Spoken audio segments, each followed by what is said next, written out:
तुरीन Bhokaal series. लेखक संजय गुप्ता, चित्रांकन जसवंत सिंह नार, संपादन मनीष चंद्र गुप्त। ओसाग्रह पर कहर बनकर बरस रहा था। तबाही मचा रखी थी बुराड़ा ने। जड़ोदा के सेवक तुझे आराम नहीं करने देंगे तुरीन। ओसाग्रह का राज्य तुझे छोड़ना ही होगा। ओसाग्रह के नगर पैरी पहुंचे। वहां पर चारों तरफ से घेर लो इस दुष्ट को। बड़ी वीरता के साथ पैरी नायक के आदेश पर आगे बढ़े। मार डालो इस दुष्ट को, आज छोड़ेंगे नहीं इसे। बुरी तरह से बुराड़ा। हा, बुराड़ा से मुकाबला करोगे? हा। भयंकर फुंकार निकली उसके मुंह से और दौड़ पड़ी पैरियों की तरफ। सब पैरी आग में जल पड़े थे। आ पैरी नायक को उठा लिया उसने। बुराड़ा के सामने बहादुरी दिखाने का मतलब मौत है बच्चे। अगले ही पल पैरी नायक बुराड़ा के विशाल मुंह में समा गया था। भयंकर तबाही मचाता हुआ चल पड़ा बुराड़ा। फिर आऊंगा मैं तबाही मचाने, आता रहूंगा और जब तक तुरीन के होश ठिकाने नहीं आ जाते। नगर को पीछे छोड़ बुराड़ा घुस गया उस आग के अद्भुत रहस्यों से और विशाल जंगल के में खूंखारा में।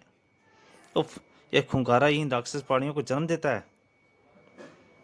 इन्हीं के कारण इस खौफनाक जंगल में जाना जीवित, जो भी जाने वाला जीवित वापस नहीं आता, और इसलिए इस जंगल का नाम खूंखारा रखा गया है।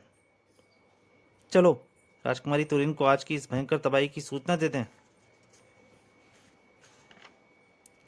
जब यह खबर राजमहल पहुंची, महर्षि आप ही बताएं, अब इन दरिंदों का क्या किया जाए? एक तो माता श्री रसिया के ना मिल पाने के कारण हम पहले ही बहुत दुखी हैं। उस पर हमारे जादुई मुकुट पहारा को छीन ले गया झड़ोदा, और ये राक्षस प्राणियों द्वारा नगर की तबाही। पुत्री, इन सब के पीछे भी झड़ौदा ही है, जो छिपा बैठा है खतरनाक जंगल खूंखारा में, जहाँ जाने का मतलब है मौत।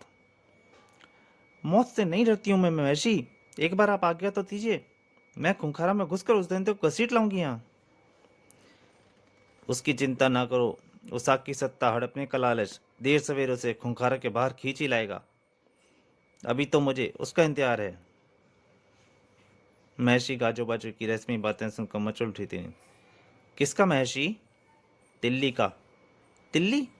कौन है तिल्ली? क्या है महर्षि? वक्त आने दो तुरीन, सब बता दूंगा तुम्हें। गहरे असमंजस में तुरीन को छोड़कर उठ खड़े हुए महर्षि गाजो बाजो। इधर भयंकर अट्टहास गूंज उठा था खूंखारा में। हा, शाबाश बुराड़ा शाबाश, मैं खुश हुआ। हा, भूखंडी। जंगल में बने इस महल में मनाई जा रही थी खुशियां। भूखंडी, बस अब खेल बहुत हो चुका। अब गुरुबुलैल को भेजकर उसका सफाया करवा देता हूँ। हा, भूखंडी। वो मेरा कुछ ना बिगाड़ सकेगी, क्योंकि उसकी असल शक्ति प्रहारा में पहले ही छीन चुका हूँ। हा, भूखंडी। गुबरेला कल जाएगा तुरीन का सिर लाने। रूप बना जाए, ऐसा रूप था उसका। ओसाक ग्रह का सूरज रोशनी बिखेरता हुआ राजमहल पर। तभी अग्नि बिखेरता हुआ प्रकट हुआ गुबरेला। बचाओ बचाओ, सब तरफ आगी आग थी। जिधर घूमा तबाही मचा दी उसने। धू धू कर जलने लगा सब कुछ। जो सामने आया उसकी आग के सामने सब बेबस थे। राजकुमारी तुरीन के पास ही शीघ्र ही पहुंची खबर। क्या राक्षस पानी गुबरेला, उसकी ये मजाल, अब वे राजमहल में भी घुसने लगे। अब तुरीन किसी के रोके ना रुकेगी। इन राक्षस प्राणियों को यमलोक पहुंचा कर ही रहूंगी मैं। गुबरेला को ललकारा सौंदर्य के मुन। ठहर जा क्रूर प्राणी, अब अपनी जान की खैर मना। एक क्षण को रुका गुबरेला। आ गई राजकुमारी, मुझे तेरी ही तलाश थी। ये सब तो खामखा मार दिए मैंने। मैं तो तुझे मौत के घाट उतारने आया था। उसके मुंह से एक आग की फुंकार निकली फिर से। बड़ी फुर्ती से बच्ची तुरीन। ऐसी आग की लपटों को कई बार सामना कर चुकी हूं मैं। तुरीन के हाथ से निकली चिंगारियां। अब तक तो महर्षि के आदेश के कारण मैं महल से बाहर नहीं निकली थी, किंतु अब जब तुम महल में आ ही गए हो तो तुम्हें नहीं जाने दूंगी। गुबरेला ने पंख फड़फड़ाए और जबड़ा खोलकर लपटें उगल दी। बिल्ली की तरह तड़पी तुरीन और उछलकर सांप बचने के लिए उन लपटों से। उसने पलटकर फिर वार किया। मेरी ताकतवर किरणों का इस पर कोई असर नहीं हो रहा है। तब तक कपाला भी वहां पहुंच चुकी थी। तभी फुंकार उठी तुरीन। चल कपाला। कपाला का रूप परिवर्तन हुआ। तुरीन कपाला पर सवार हुई और उड़ चली गुबरेला की ओर। मैं इसकी आंखों में किरण प्रहार करूंगी। किंतु प्रहार किया पहले गुबरेला ने, और इस बार न बच सकी तुरीन उन भयंकर लपटों से। उफ! और कपाला और तुरीन दोनों नीचे गिर पड़े। धरती की तरफ गिरते तुरीन को जिस्म को संभाल लिया दो मजबूत भुजाओं ने। मजबूत भुजाओं का स्वामी भोकाल सामने आया। तुम? हाँ, मैं सही वक्त पर यहाँ प्रकट हुआ, वरना ना जाने क्या हो जाता। तभी प्रकट हुआ वहाँ सुल्तान भी। सुल्तान तुम भी? हाँ हाँ, मैं भी राजकुमारी तुरीन। इतनी देर चुपचाप खड़े गुबरेला ने भयंकर फुंकार होगी। एक भीषण गर्जना कर उठा भोकाल। भोकाल! गुबरेला की फुंकार को इस बार रोका भोकाल की तलवार ने। खूनी दरिंदे, तुरीन पर हमले करने के बदले तुझे अपनी जान देनी पड़ेगी। भोकाल की तलवार। गुबरेला तड़प उठा भोकाल के एक जबरदस्त प्रहार स्वरूप। गंदी नजरों को फोड़ना बेहतर है। उसने उसकी आंखें फोड़ दी। अगले ही पल गुबरेला की गर्दन धरती पर तड़प रही थी। अब बता, कहाँ से आग उगलेगा? धन्यवाद भोकाल। उस आग्रह में इन दुष्टों राक्षस प्राणियों ने तबाही मचा रखी है। तभी गूंज उठी वहां मैशी गाजो बाजो की आवाज। राजकुमारी तुरीन, राजकुमारी तुरीन, तुम ठीक हो ना? अति प्रसन्न हो उठे महर्षि भोकाल सुल्तान को वहां देख। भोकाल और सुल्तान को वहां देखकर। महर्षि का आज महाबली भोकाल ने सही समय पर पहुंचकर बचा लिया हमें। ओ महाबली भोकाल और सुल्तान, तुम उस आग्रह कब और कैसे पहुंचे? चारों चल पड़े राजमहल के अंदर। महर्षि, अति क्रूर की शादी के पश्चात हम कुछ दिन भुजंग देश रुके। फिर उसाग्रह की ओर हमने प्रस्थान किया, यह सोचकर कि शायद आपकी समस्याओं के समाधान में हम कुछ सहायक सिद्ध हो सकें। बहुत अच्छा किया पुत्र जो तुम यहाँ चले आए। महर्षि, कृपया बताएं उसाग्रह में आपको किन समस्याओं का सामना करना पड़ रहा है? पुत्र, दुष्ट राजा फुचांग की हत्या के पश्चात जब हम उसाग्रह पहुंचे तो अत्यधिक तलाशने के बाद भी हमें राजकुमारी तुरीन की माता रानी रसिया ना मिली। फिर हमने उसाग के राजमहल व राज्य में फैले फुचांग के दुष्ट साथियों को सफाया कर दिया। राजकुमारी तुरीन को राजगद्दी पर बैठा दिया गया। राजकुमारी तुरीन जिंदाबाद, राजकुमारी तुरीन जिंदाबाद। सेनापति झड़ोदा, जिसने राज्य व राजकुमारी के प्रति वफादारी की शपथ उठाई थी, महर्षि गाजो बाजो, राजकुमारी तुरीन के लिए सेनापति झड़ोदा अपनी जान भी दे देगा। भूखंडी, वही झड़ोदा असल में दुष्ट फुचांग का पक्का अनुयायी निकला।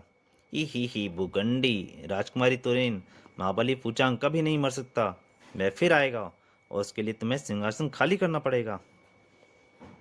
अपने नापाक इरादों को परवान चढ़ाने के लिए उस रात राजकुमारी तुरीन के कक्ष में प्रविष्ट हुआ। ज़्यादा देर भरा नहीं रहने दूंगा मैं यह राज सिंहासन। उसने सभी सैनिकों को मारता हुआ कक्ष के भीतर पहुंचने में अब कोई रुकावट न आई। ही भूखंडी, अब हमेशा के लिए सो जाओ राजकुमारी। तलवार तान ली उसने भूखी तुरीन की गर्दन धड़ से जुदा करने के लिए। भूखंडी, बस यह तलवार नीचे आई और तेरी आत्मा ऊपर पहुंची। किंतु बिजली की सी उछाल ने उसे नाकाम कर दिया। कपाला बीच में आ गई थी। म्याऊ। इस हरकत से आंखें खुली तुरीन की। वह तत्काल उठ खड़ी हुई और, तुम झड़ोदा, तुम गद्दार, यहां मेरी हत्या करने आए थे। और तुरीन की किरणों का प्रहार हुआ। और इससे पहले तुरीन कुछ और करती, प्रहार आ गया था झड़ोदा के हाथ में। दुष्ट, मैं तुझे भी मजा चखाती हूँ। नहीं नहीं राजकुमारी, अब तुम कुछ नहीं करोगी, क्योंकि अब प्रहारा है मेरे पास और इससे मैं पल भर में तुम्हें खाक कर दूंगा। उसके हाथों में थर्मा प्रहार तैयार था किसी भी समय प्रहार करने के लिए। किंतु तभी मैं गड़बड़ की सूचना पाकर वहां आ पहुंचा था। नीच धोखेबाज, राजकुमारी का तब कुछ नहीं बिगाड़ पाएगा। मैंने फुर्ती से वहां रखी गर्दन मूर्ति गर्दन तोड़ दी। सब फलस्वरूप प्रहार समय झड़ोदा वहां से गायब हो गया। महर्षि, अब उस विश्वासघाती से प्रहारा कैसे मिल पाएगा? तुम्हारी जान बच गई राजकुमारी, यही बहुत है। प्रहारा की फिर सोचेंगे। राजमहल से गायब होकर झड़ोदा पहुंचा था ओसाक ग्रह के सबसे खतरनाक जंगल खूंखारा में। ओहो, बुड्ढा कैसे गलत समय पर पहुंचा। चलो कोई बात नहीं, अब मैं यहीं रहकर ओसाक में ऐसी तबाही मचा दूंगा, क्यों ने तोल बोल ले। राजगद्दी छोड़नी ही पड़ेगी। हा हा हा, भूखंडी खूंखारा, जहां जाने के बाद कोई वापस नहीं आता। ऐसे वैसे खूंखार प्राणी है उस जंगल में। उफ, भूखंडी कैसा भयानक प्राणी है ये। किंतु प्रहारा की मदद से उसने उन भयानक प्राणियों को भी अपना गुलाम बना लिया। हा हा हा, भूखंडी, यही राक्षस प्राणी मेरे ध्यान में काम आएंगे। तुम सब मेरे गुलाम हो, रोज नगर में जाकर तबाही मचाकर आया करो। बात समाप्त करते ही महर्षि गाजोबाज ने कहा, यह है हमारी समस्या भोकाल। रानी रसिया की खोज, प्रहारा की वापसी, झड़ोदा व खूंखारा के आतंक का खात्मा। उठ खड़े हुए भोकाल और शुतान।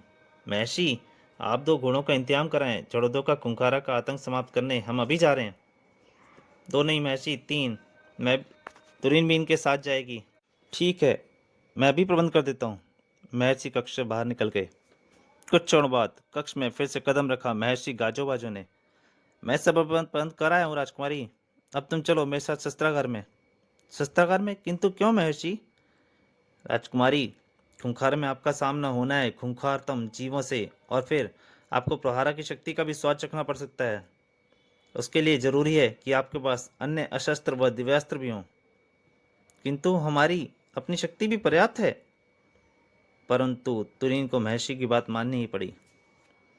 तो दोस्तों, वो काल सीरीज की तुरीन कॉमिक का पहला भाग यहीं तक। दूसरे और अंतिम भाग में जल्दी आपके सामने हाजिर होऊंगा। तब तक के लिए नमस्कार। और मेरी आपसे एक जरूर प्रार्थना है, ये कॉमिक अगर आपको कैसी लगी प्लीज़ कमेंट में ज़रूर बताइएगा।